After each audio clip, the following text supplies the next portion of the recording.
All right, I'd like to call the meeting of the Bennington County Solid Waste Alliance together. It is September 13th at 4 p.m. And we'd like a motion to accept the minutes from the last meeting of June 14th. I think we should table that until we have an actual Oh, yeah, quorum. we can't. Yeah, we don't want this out of town. So moving on. We could report on the fourth quarter of 2023. Sure, thank you, everybody. So you look at the board meeting packet. I've got the list of expenses for the previous 4 quarters, and then a comparison with. Oh, I didn't have the comparison on here to the previous year. But I updated that. Anyway, the total expenses for the year was 194. I'm sorry, 194, 944, 47. That's after total expenses were 232, 306, and then we received grants from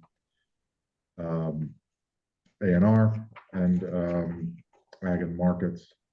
This is actually wrong. Somehow the Ag and Markets are wrong in this chart. Forgive me. That's the 32,000 is from A&R, and Ag and Markets didn't have anything for this fiscal year. We did receive them in previous fiscal years. They've changed their grant making process, so we should be able to receive grants from Ag and Markets every year moving forward. There used to be one set amount for a 5-year period that we would apply for. But it had run out by FY23. So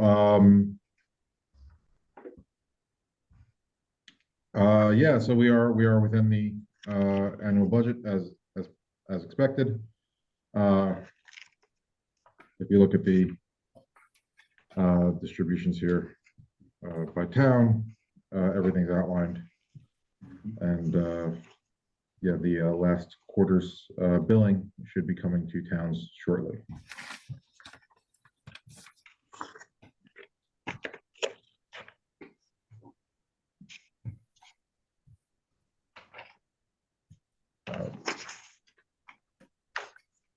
None of this is reflective of the expenses we put into the household hazardous waste collection facility. So that's, we also did not have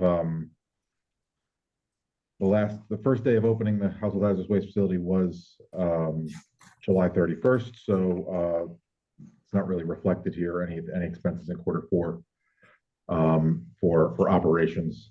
So this is all within, one of the reasons why we're well within budget here. Those expenses will be showing up, of course, in the next first quarter of the next fiscal year.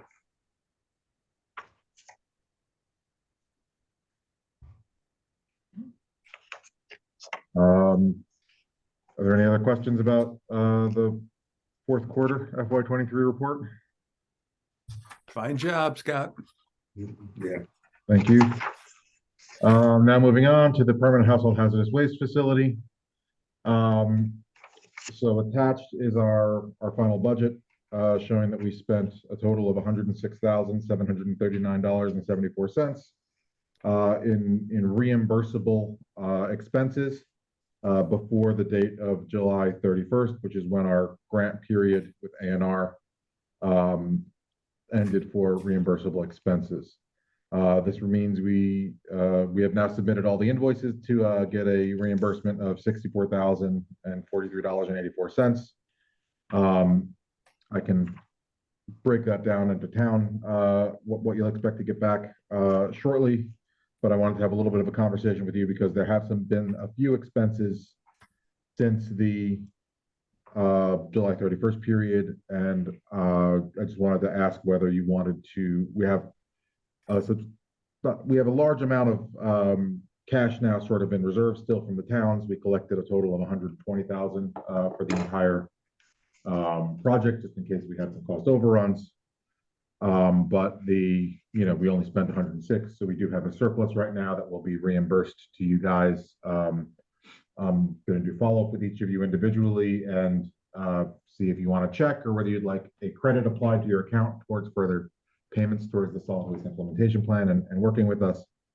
I know there have been various expressions from individual towns. I've talked it over with our bookkeeper. It's not a problem for us to treat each town individually the way that they wish. But there are a couple of expenses. Right now, it hasn't been much. It's been about $1,500 worth of expenses that we've spent on some additional equipment and some repairs and things like that that have happened since then. I'm not sure whether we want to just sort of keep it clean and say this is what the capital project was for that, or whether we want to just add a little bit of additional non-reimbursable funds onto the, into the budget, or whether we want to sort of just count everything that, wasn't part of this grant, reimbursable period as separate, and then just start moving everything over towards a general operations cost moving forward. I think, given that we don't have a quorum to vote for the alternative, I would assume that the latter is the default scenario here. And if absent a quorum and a majority with a quorum to vote for it, keeping them separated is probably what the default option is that we should be operating under, unless anyone else has any other understanding that shouldn't be the default until we have the votes to change that default. I agree. It should be the default. Sounds right to me. Great. Okay, so we'll just that'll keep everything clean for the numbers then, and I can get you all simple numbers then for reimbursement. So based on the budget that's here today. Great. Thank you.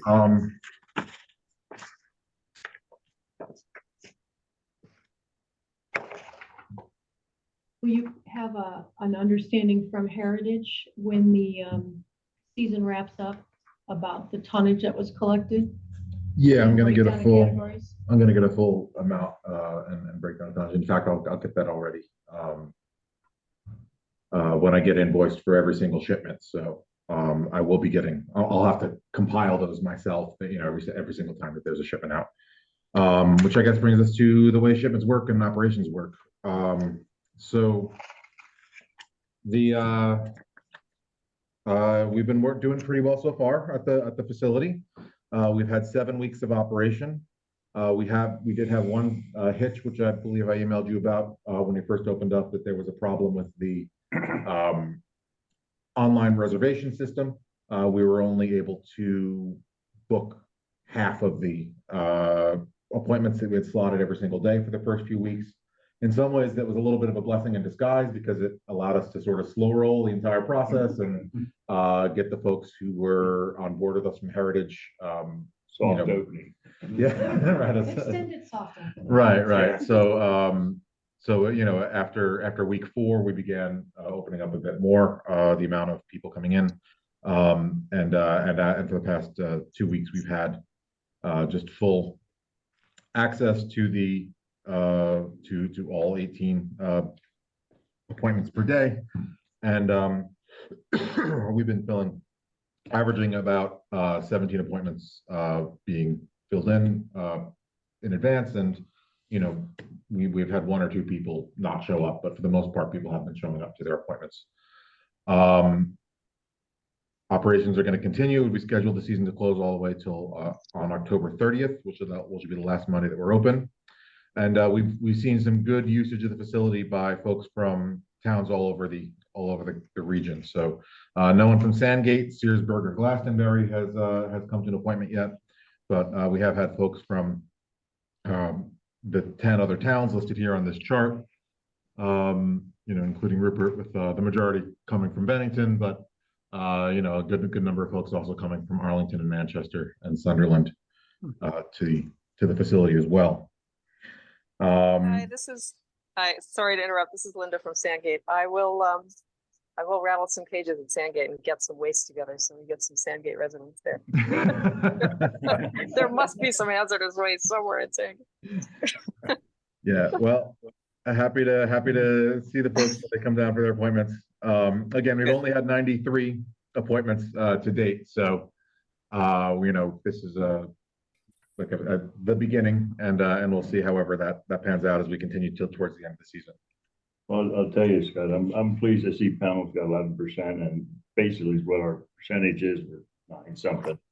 But the people have really been asking me and so forth, and that big sign you got, I still haven't got it up yet.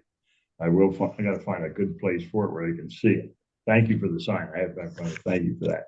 But it's nice to know that, the flyers that you give me, I've been handing out, and the people are actually, doing it. So it's a good thing. Yeah, I'm very pleased to see that. Yeah, I feel like the flyers have been very successful. So we definitely something we need to continue to just make sure that they're available at transfer stations in the future when our seasons open up and as they operate. And the signage that he's referring to, there's a photograph of it actually on the next page. This one's from the I guess that's the Reedsboro, not Reed, I'm sorry, that's from the Stamford transfer station, excuse me. We've also done some basic promotional activity, signage and flyers, and some local radio and social media. I haven't taken out ads with the major newspapers yet. We've seemed to be booking up pretty okay with just sort of our marketing strategy, and those are particularly expensive. I figure when we have the big opening next year, maybe we'll do that. We were a little bit, there was no pre-season promotion because of the, we were waiting until we had the permit in hand in order to begin operations. So as you know, we tried to open up at late June. We ended up opening up in late July, but so that sort of changed us. But we also have, if we can manage to get full capacity, I think our strategy will continue to work, but we'll see how that goes over the next couple of weeks, and we'll adjust as necessary. Do you have the opening date for next year? No, I don't have the opening date for next year. I'll probably, open the last week or the last 2 weeks of May. Again, we'll have to see I'm not sure if Heritage wants to book us as a Monday specifically right now, or whether they want to let us know what day of the week is best for them, sometime in March, when we sort of, settle on that. If you guys think it's a good idea to keep consistent from year to year, and for us to try to also continue to be on a Monday next year, I can also work to do that. I was largely going to go based upon what our vendor had as their preferred dates related to availability.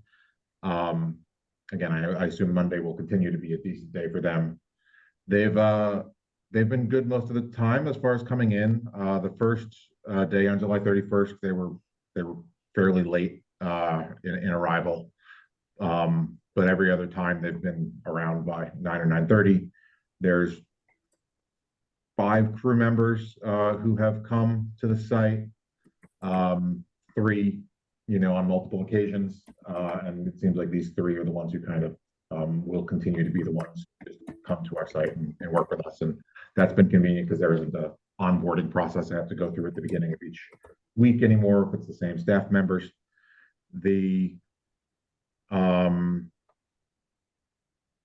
There's occasionally been 1 staff member on site, occasionally more often than 2. I guess staffing is not, So Nancy's having questions. Sure. What this fellow is welding?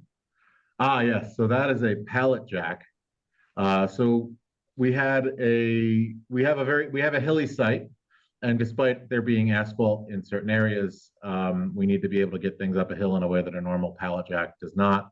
I actually had to delay the paint care pickup. So we have right now a number of, we have 3 pallets wrapped in, just full of paint, wrapped in plastic and covered and ready to go. Sitting on site now that the paint care folks were not able to fit onto their truck when they came to pick up stuff yesterday. Unfortunately, the pallet jack, we need to have a pallet jack in order to move the paint away from our storage area to an area where their truck was able to get their lift gate down and pick it up. You know, when I first bought that pallet jack, you know, had decent reviews on the website and everything like that, but paint is so heavy that it came with these very small forks. So it could get underneath the pallets, but it would only lift up half of them. It would not, it was, you know, so again, I found the solution was to buy what they call forklift extenders. So I had those there and we had to weld those onto the site. So that's a gentleman from Morse Welding Company in Bennington, or Morse Auto Repair and Welding in Bennington, who came to the site on Monday and welded those for us actually. So that is now a functional tool. It's not. It is something I noticed that the, you know, chief operator, you know, when I'm there and I need to be able to pick stuff up, it is something where I need to have a level of physical strength in order to, you know, haul stuff around a little bit. And that's just something to take into account and think about as we, you know, continue to work in the future. I don't know if there are ways we might be able to mitigate some of that, but it shouldn't be too bad because it's mostly downhill. Yesterday was an issue because we had to wheel some paint back up the hill because they couldn't fit it all in the truck. But You're trying to say it was easier going downhill? I'll talk to Bill about the workman's comp and make sure that's all. But overall everything's good. You know, I'm learning how quickly the facility fills up and how quickly we need to have pickups both from the paint vendor and from the you know, general hazardous waste vendor, Heritage, who works for us. It's probably going to be every 3 to 4 weeks next season that we need to pick up the facility.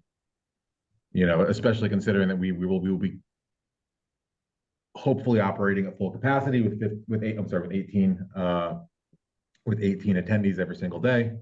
You know, once that happens, it'll, you know, likely be a 3 to 4 week time period before everything fills up when we need theirs. If we had the ability to make the you know, flammables area larger than the corrosives area, we could probably squeeze another week, but the all 3 containers are the same size, and definitely the pesticides and the flammables fill up much faster than the corrosives as far as the storage locker goes. But otherwise, everything seems to be functioning well. Things get messier than anticipated for me. And there's no water on site, so you know, keeping things clean and organized is a little bit of a struggle, but been keeping on top of it. You know. Pictures look good.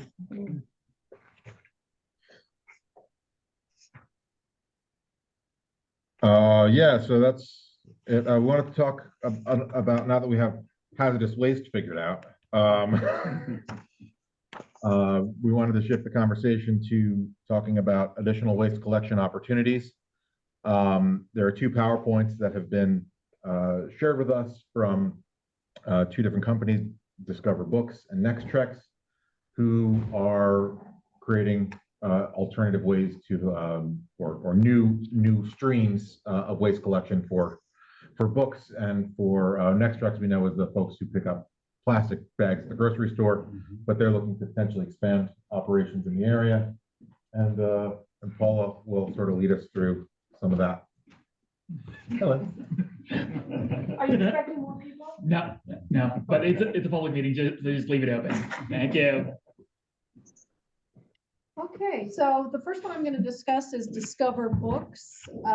This is a company that has a very active website that sells books that they collect, but they also donate books to various causes.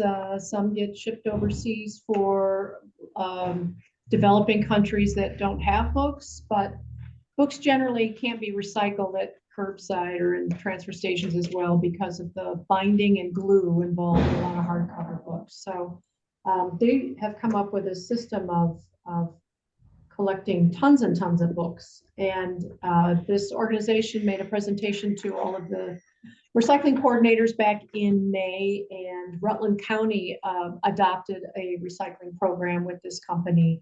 And what's nice about it is it's cost-free. They pay for the distribution and placement of boxes. And it's, they come and pick it up. They take care of everything to empty it. It's material that is got a high utility rate. It's not just shredded. They only shred at the very end if they really can't work with the stuff, either because the books are water damaged or something. But they try to either sell it, donate it, or make it useful in some other way. So I know that the folks up at Rutland County Solid Waste District and the Solid Waste Alliance communities, those are the two solid waste entities that take up Rutland County. They started out in June with 9 locations. They started out putting drop boxes at their transfer stations and then added more at libraries. And within 2 to 3 months, they collected 5 Gaylords, more 4,100 pounds of books. So the material gets picked up, and then there's nothing that is required of a staff member per se.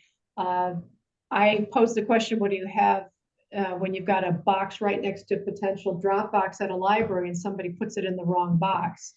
They said that What's the doesn't. library book in there? Yeah, by accident. And they said that's not so much of a problem. We provide a key to the librarian so they can unlock it and retrieve the book. And also additional signage by the library to say, this is not a drop box for the books. But you'll see in the picture there, it's pretty well signed. It does require 1,800 a weight load test of 1,800 pounds. So it's something that, you know, you want it on a firm surface, not a squishy, sandy surface. They do have a 26-foot cube truck that comes and picks up the material, and the trucks are equipped with pallets, a Gaylord, and pallet jacks to remove the material out. And they can come, you know, very frequently or infrequently, just depending on what type of volume is generated into the box. You know, you come weekly, every couple of weeks, I'd be a very month, interested whatever in it that. is. Yeah, they'll do whatever schedule you need.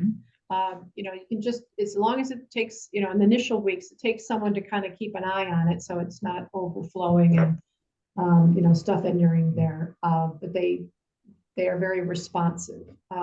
The receptacle is waterproof, so it doesn't, and tamper proof, so it's not something that you need to worry about somebody getting into. It says books in broad print outside, so people shouldn't be leaving their plastic toy gym sets out there. No, You know, you get some of these other no, donation with programs. the swap shop, we have people bring all kinds of ratty old books they dig out of things. They'd be good for that. They would do something to recycle it. And I'd love to get one of those. I think there's probably a sensible room that let's explore this process in some way or another. You know, encourage some use of some staff time to do some coordination on this and go from there and see what the next steps are. Maybe talk with the towns by email with maybe identifying a couple of sites or some initial sites and go from there. Yeah, I mean, it makes sense to even put them alongside where there are already textile collection boxes That's what I was potentially. saying. I have 2 of those up there, and that'd be perfect to go right with it. Yeah, I mean, I'd be a little Absolutely more perfect. sensitive on some of the private Yeah. property dwellings, but I mean, so these Yeah. other ones where it And makes it's all on sense. asphalt, so. Yeah. I mean, it would be. I'll talk to the school about a site in Arlington and go from there. Yeah, Great, and yeah, so we'll make sure we gather all of the weight and size requirements and whatever loading requirements that they're gonna need, and we'll provide the towns with that, and then we Yeah. will. my contact is also for willing to do a opportunity. Zoom meeting and host a Q&A from Discover Books to talk to people. If there's towns that want to get in on it and they need more real specific information that's only applicable to their site, he's happy to. I got one text and we'll be approved. I think this won't be a very hard process. Yeah. So, Great. excellent. Great. Okay, good. The second one's a little more complicated. This is Next Trex Recycling. In some ways, it's less complicated because they're only looking for one site throughout the whole county. But in other ways, it's potentially, you know, more of a not necessarily BCSWA staff time, but Yeah. staff time for whoever decides to take on the potential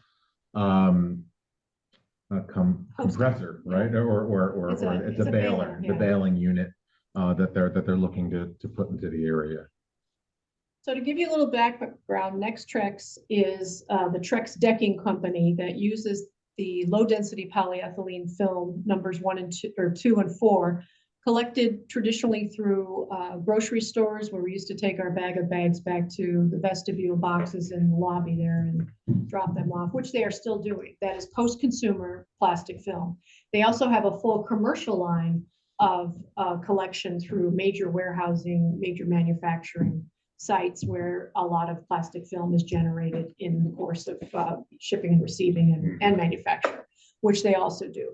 What this is a program that's trying to address the midstream between those two extremes, where there is a greater generation of plastic film created in a community and it exceeds what is a comfortable collection volume that a grocery store can handle.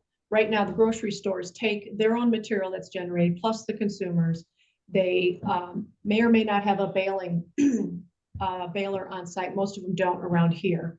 They just have large plastic bags that just ship it all in there. It is backhauled through their distribution centers where they get their food from.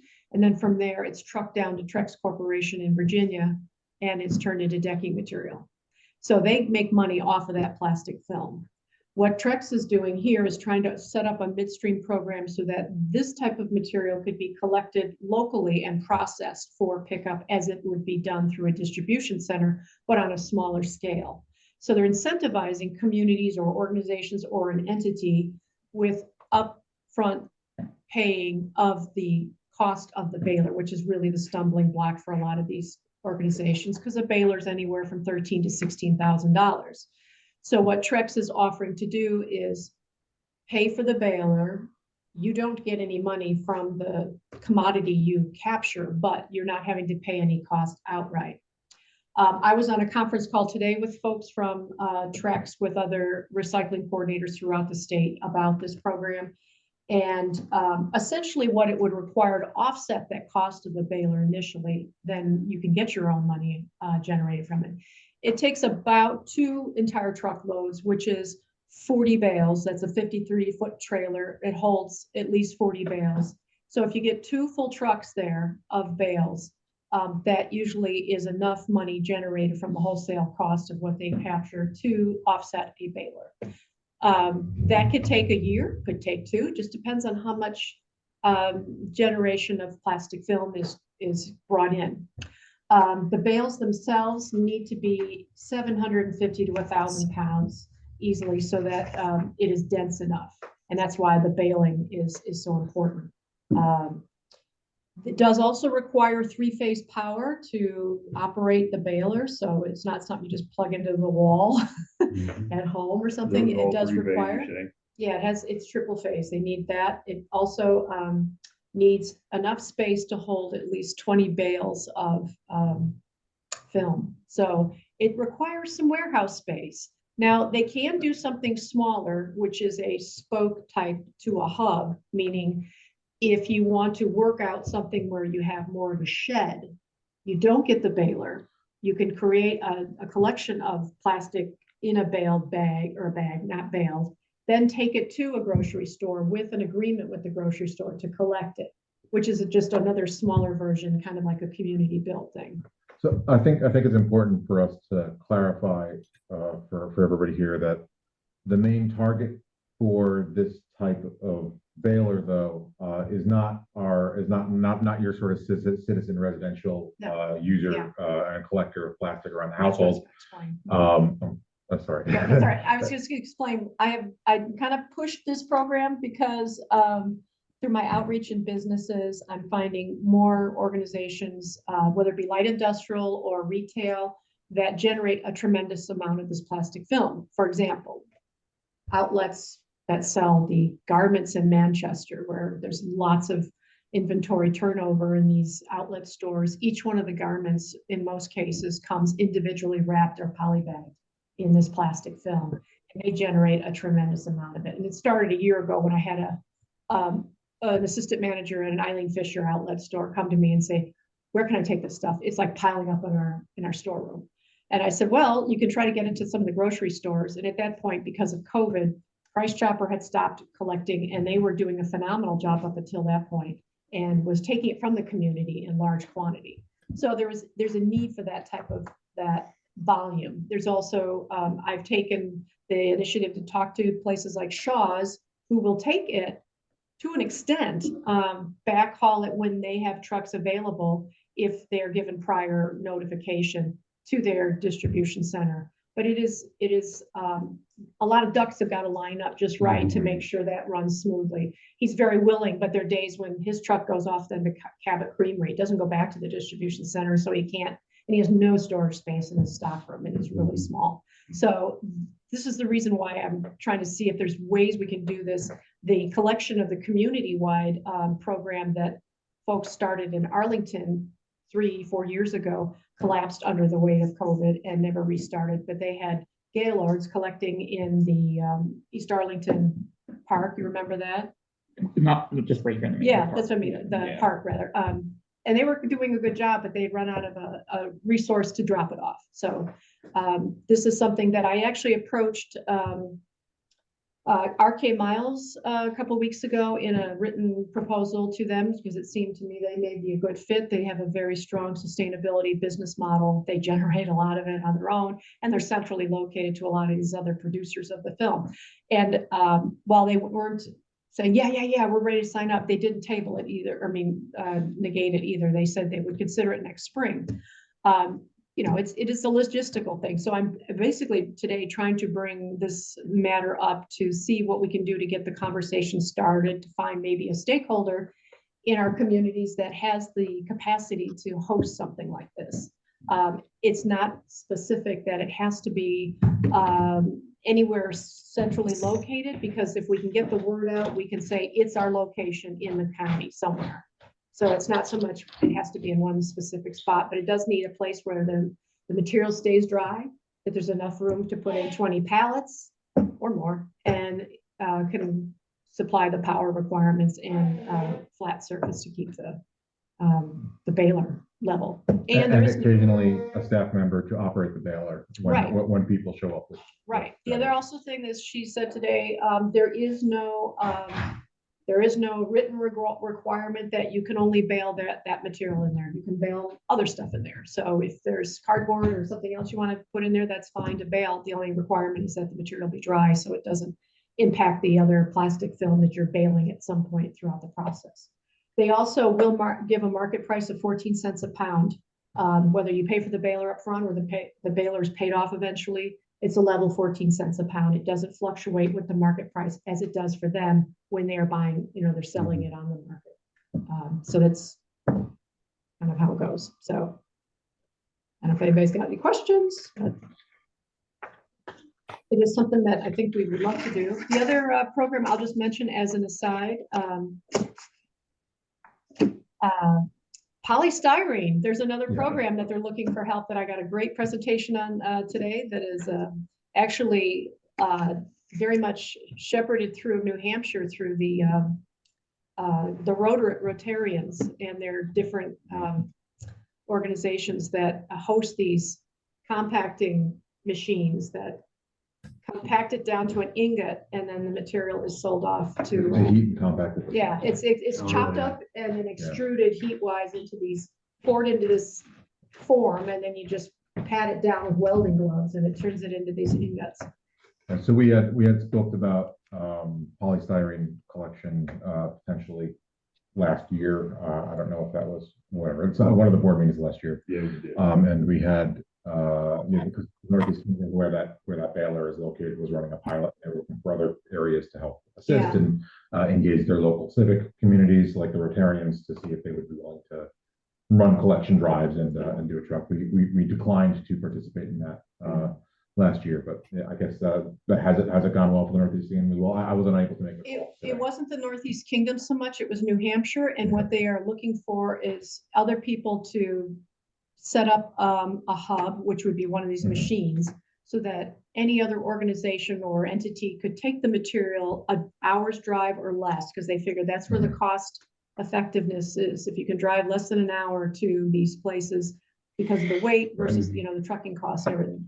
They find that, and they're doing something so small as just a one-day collection or something ongoing as a hosted facility. So, and it doesn't have to have the compactor, it's just collection, which they have bags that you can stuff everything in and take it off as if it were like a one-day thing. You don't have to be a hosting site permanently. It could just be Then something. take the bag to your trucks thing, right? I like your humor, Tom. So anyway, I think we should, you know, consider, you know, exploring if you know anybody that's got a facility that might be able to host something like this. Clean and dry, we don't have any transfer stations that could probably do it because we don't have any housing big enough for it. So I don't know, if you know any light We'll keep that- industrial. It's, yeah, we'll all keep that in our hats. Yeah. And maybe we'll revisit this maybe in the spring if Yeah. we've thought about it a little bit more. Yeah, I'm gonna continue to have the conversation with John at RK Miles to talk to him. Yeah, I think that's the obvious one. If we can make that work, that would be the ideal, but. Okay. Casey, how much stuff do you guys get in? It's got the shrimp wrap around it or stuff and you deliveries and things? Quite a bit. I mean, I'll bet you get. yeah, it's not huge amount, but, yeah, it's significant, I would say, but, you know, I don't know how many pounds a week but it's not thousands of pounds a week. But, No, you know, you're thousands of pounds, you could give we, room this big. we were trying to save the film and, when you had asked us and, I haven't followed up to see if they're still doing that. I don't know, because I think there was a lull when Price Chopper wasn't collecting or something. I don't know. Yeah, I went and visited them again a few weeks ago and made my plea to try to get them to resume their collection. And I think they were of the belief that because the plastic bag ban was in effect, they didn't need to do it anymore. And I said, no, you have a contract with Trex Corporation, with the rest of your stores chain wide to collect this material. And it's much more than plastic bags. And I think the assistant or store manager on duty there had an aha moment when I actually showed him the visual collection of all the different types of material that qualifies for the program. So he was going to revisit it with the higher ups, I guess. How do you stamp number 2 or number 4 on film? Generally, just some of them are stamped, but generally, if you just use your hands and see if it pulls apart, if it has a stretchy component, that's usually what your indication.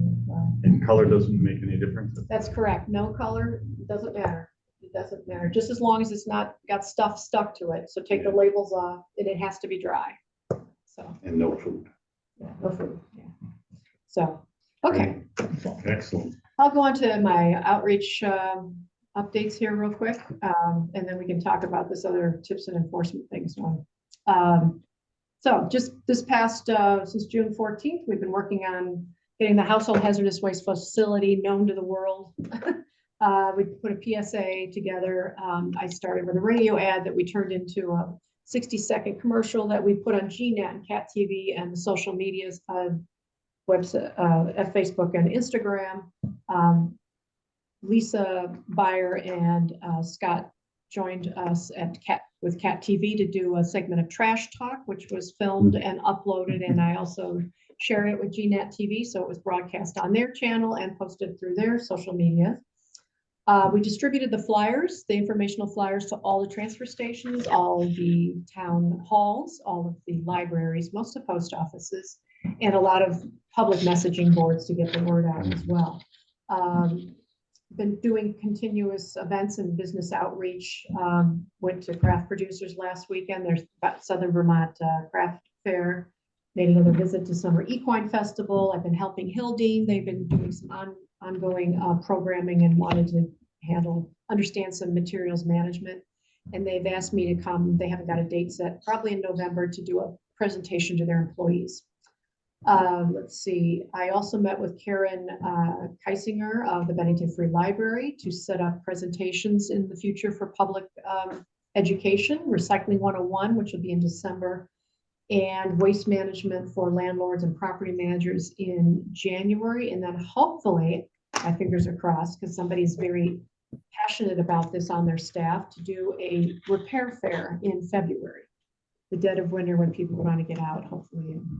Bring their old blenders and their whatever is broken, and some good person with the skill will help fix it. So I met with the buildings and grounds staff at the town of Bennington this week to talk to them about trying to get a handle on improving their waste diversion. They've gotten some feedback from some of the facilities that they weren't doing. They were not getting as much recycling picked up, but also talking to them about planning in their infrastructure for the Ben High development to make sure that there's good waste diversion systems in place that the people living there and using the facilities can have the most easy to understand and most effective means by which to divert their material.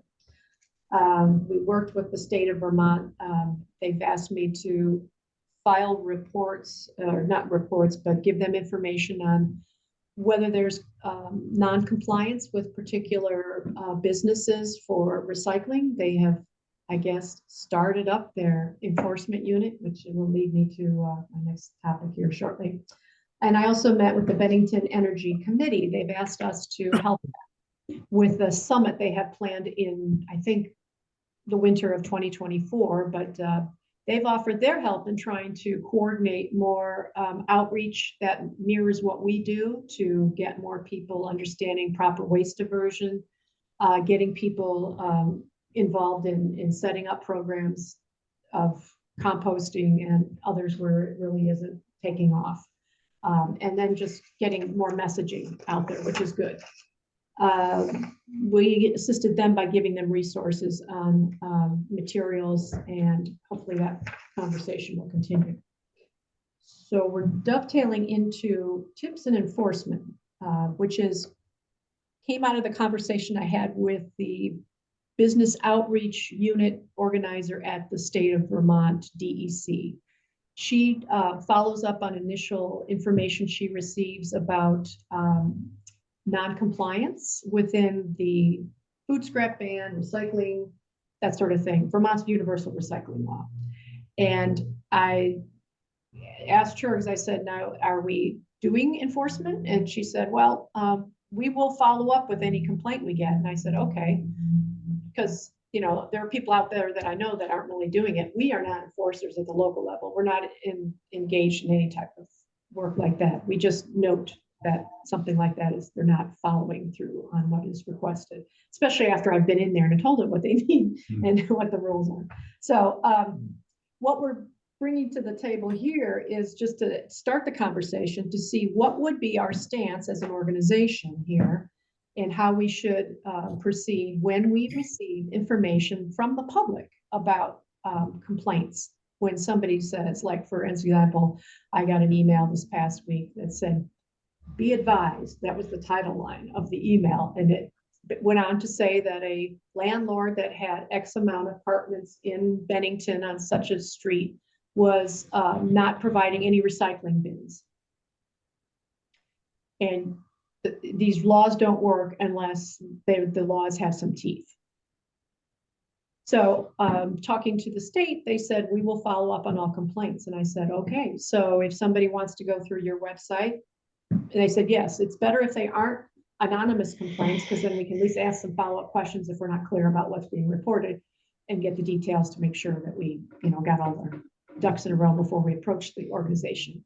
So I'm curious to know how you, as the organization body here, would prefer we handle inquiries, or, as somebody says, be advised, notices, in how we manage the response from the organization.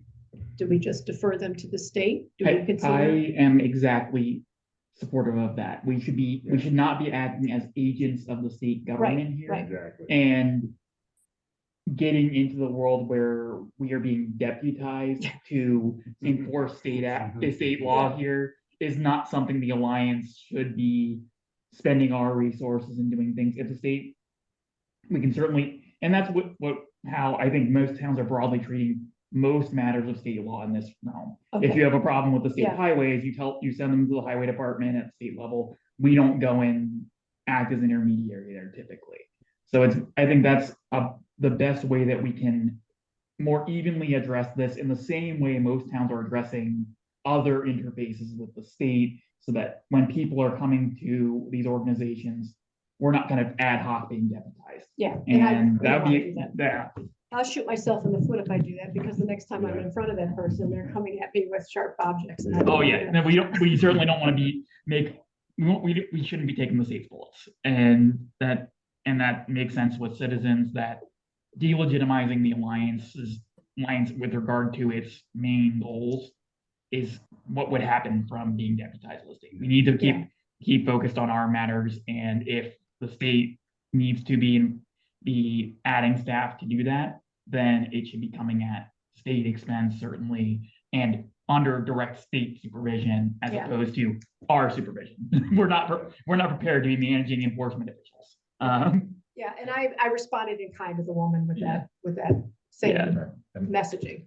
and we need to make sure that that's also, so we're going to be then just pointing them to the resources as to where and who Be the they can source of report the this to, source. it's someone never- else. Knowing And the we're- and number we're not and being able to filling give out it the out. web form Yeah, for no. them, we're not doing any of that too. And I So didn't we're do not, that. I just right. gave her and I said, we are, providers of information, and the state is, has an enforcement unit. They can help assist you in getting the, results you're after or whatever. Yeah, I So, like that. yeah, So okay. there's also one additional enforcement question that keeps coming up as well, and this is when Paula goes into places and she sees, non-compliance on a recurring basis, and sort of where is our threshold for when we would like to inform the state of an infraction, is another point that we kind of need to figure out where our where and when that's appropriate. Because it's not lined out from the SWIFT standpoint about when and where we do it. Yeah, and given that is a matter of substance, I certainly think that we should table that decision to a meeting where we actually do have a legal quorum, where we can actually make a binding resolution rather than an informal recommendation to you guys from a minority of the committee. But that does seem like it's a actual explicit matter of entity policy, and entity policy must be decided by quorum majorities. So I mean, there's a larger, for contextual reference, there is a larger community, say, up in Chittenden County. They have a much larger solid waste entity, and they have, the town of Burlington has ordinances by which they fine and send infractions to people that are not in compliance with Vermont's and they are laws. also deputized or they also have their independent building code enforcement. That dovetails really well with that style of governance, where they're enforcing state law and building code, so if they're enforcing state law on recycling, these have so much in relation that it probably makes a lot of sense for Chittenden County. If we had a town that was separately, or most of our town were independently enforcing state build code, maybe we want to nest that in with a similar style of enforcement mechanism.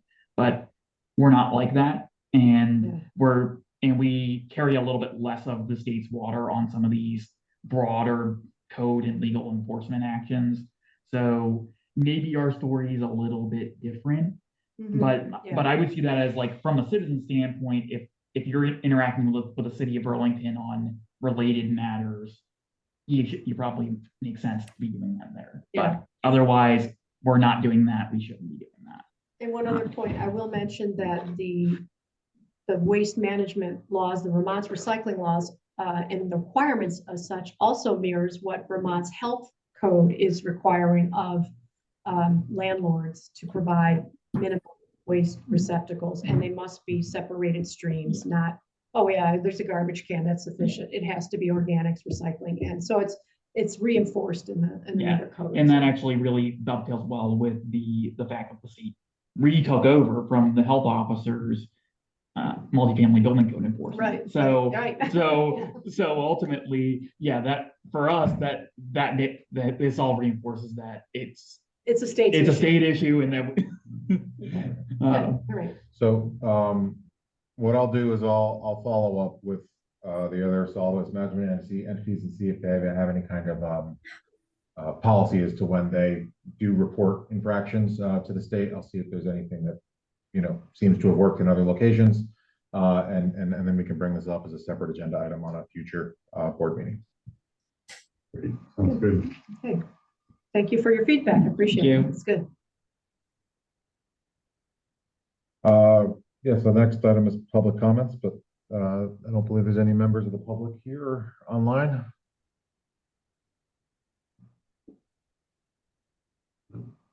Next meeting? Date? So, this is technically our summer meeting for the quarter. So we should have something before the December holidays.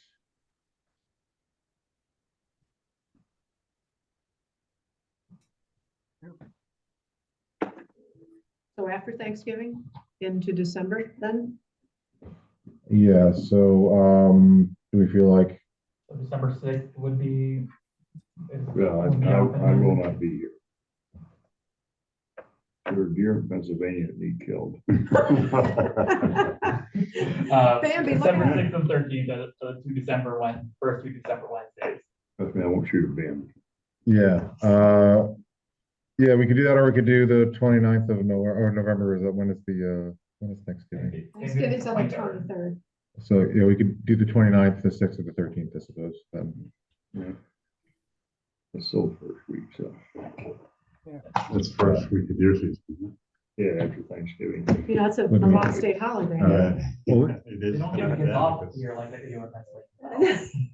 We can do the 13th then, if that works with everyone here then? December 13th? Yeah. Yeah, I'll be here. Sir. Okay, great. See you all again then. All right, Okay, Motion to adjourn? so moved. I'll second that. All right. All in favor? Aye. Thank you, everybody. Thank you, everyone. Scott and Paula? That's very good. Thank you. And then Scott, what's the follow-up on my Oh, yeah. foam stuff? Yeah, What yeah, what yeah. are we looking for today? I just want to get that out before we close up for the season. Yeah, so where is it stored actually? It's at the East Arlington Fire Station. At East Arlington Fire Station. Okay, and you're gonna close the station for the season? No, Oh. I want to get it out before they stop running loads out of our facility for the year. Oh, okay, Aye. okay. Oh, yeah, oh, of course, yeah, well, Yeah. I'll make sure that, Yeah, I want to get it out. that's definitely the case. I'd like to be But- playing around in that facility in the winter and not having a bunch of foam sitting there. Yeah, fair enough.